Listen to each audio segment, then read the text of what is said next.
నమస్కారం అండి, నేను doctor Pradeep వజ్జా, Telangana doctor federation state ట్రెజరర్గా చేస్తున్నానండి ప్రెసెంట్. అసలు తెలంగాణ డాక్టర్ ఫెడరేషన్ లీగల్ కమిటీకి ఎందుకు అంత ఇంపార్టెన్స్ ఇస్తుంది అనేది తెలుసుకుందామండి. వైద్య వృత్తి అనేది చాలా ఇంపార్టెంట్. ఎందుకంటే డాక్టర్లు రాత్రి పగలు అనకుండా చాలా కష్టపడి ఒక పేషెంట్ గురించి ఫ్యామిలీని వదిలి మరీ కష్టపడుతూ ఉంటారు.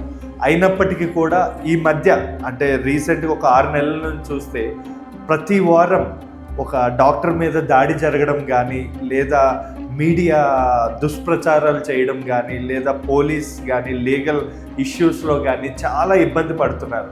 సో వాళ్ళందరికీ సపోర్ట్గా మేము ఈరోజు ఈ తెలంగాణ డాక్టర్ ఫెడరేషన్ ఈ 360 డిగ్రీస్లో మన డాక్టర్స్కి ప్రొటెక్షన్ ఇచ్చే భాగంగా ఈ లీగల్ కమిటీ అనేది కూడా ఒకటి మేము ఫామ్ చేయడం అనేది జరిగిందండి. మన లీగల్ కమిటీ మెయిన్ మోటో ఏంటి అంటే, ఏ డాక్టర్ మీద దాడి జరిగినా కూడా వెనకాల మేము ఉండి పోలీసులు కానీ, లీగల్గా కానీ, మీడియాని కానీ ఎలా హ్యాండిల్ చేయాలి, వాళ్ళు మన గురించి దుష్ప్రచారాలు చేయకుండా ఎలా కాపాడాలి, and at the same time పోలీసులు మన మీద దాడి చేసినప్పుడు లీగల్గా వాళ్ళ మీద ఈ మధ్య చూసుకుంటే కేసులు అనేవి పెట్టడం జరగట్లేదు.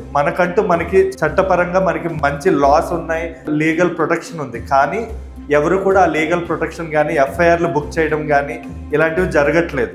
సో దీన్ని మేము మనసులో పెట్టుకొని ప్రతి హాస్పిటల్కి హాస్పిటల్ లీగల్ నాలెడ్జ్ కానీ, లేదా హాస్పిటల్లో దాడి జరిగినప్పుడు ఎట్లా మనం స్పందించాలి అన్నది కానీ మేము తెలియజేస్తున్నాం. అట్ ద సేమ్ టైం డాక్టర్లుగా మీరు తెలుసుకోవాల్సింది ఏంటి అంటే, లీగల్గా మనం ఎక్కడ ఇబ్బంది పడకుండా ఉండాలంటే డాక్యుమెంటేషన్ చాలా ఇంపార్టెంట్. అంటే కన్సెంట్ తీసుకోవడం, ఇన్వెస్టిగేషన్స్, అంటే పేషెంట్ ఇన్వెస్టిగేషన్స్ అని చెప్పి ఈ టెస్ట్ రాయొద్దు సార్, మీరు డైరెక్ట్గా చేసేసేయండి అంటారు. కానీ ఆ ఇన్వెస్టిగేషన్స్ కూడా మీకు ఫ్యూచర్లో ఒక డాక్యుమెంటేషన్గా ఉపయోగపడుతుంది. At the same time discharge రాయడం అండ్ ఆల్సో ఇన్ఫార్మ్డ్ కన్సెంట్ అనమాట. మనం పేషెంట్ ఏదైనా చేసేటప్పుడు పేషెంట్ అటెండర్స్కి మనం ఏం చేస్తున్నాం అన్నది కన్సెంట్ ఇన్ఫార్మ్ చేయడం కానీ, చాలా మట్టుకు దాడులు ఎందువల్ల జరుగుతున్నాయంటే కమ్యూనికేషన్ లోపం వల్ల జరుగుతుంది. సో పేషెంట్తో కమ్యూనికేషన్ కానీ, అటెండర్స్తో కమ్యూనికేషన్ కానీ పెంచుకోవడం కానీ. అండ్ ఒకటి గుర్తుపెట్టుకోండి, డాక్టర్స్ వ్యవస్థ మీద దాడి జరిగింది అంటే మొత్తం ఆరోగ్య వ్యవస్థ మీద దాడి జరిగినట్టు. సో మీరు ఒక్కరే సింగిల్ కాదు. మీ మీద దాడి చేసినప్పుడు మా దగ్గరికి రండి, మేము ఖచ్చితంగా మీ వెన్నుండి మేము మీ గురించి మేము పోరాడతాం, మీ హక్కుల గురించి పోరాడతాం. జై హింద్, జై తెలంగాణ, జై టీడీఎఫ్.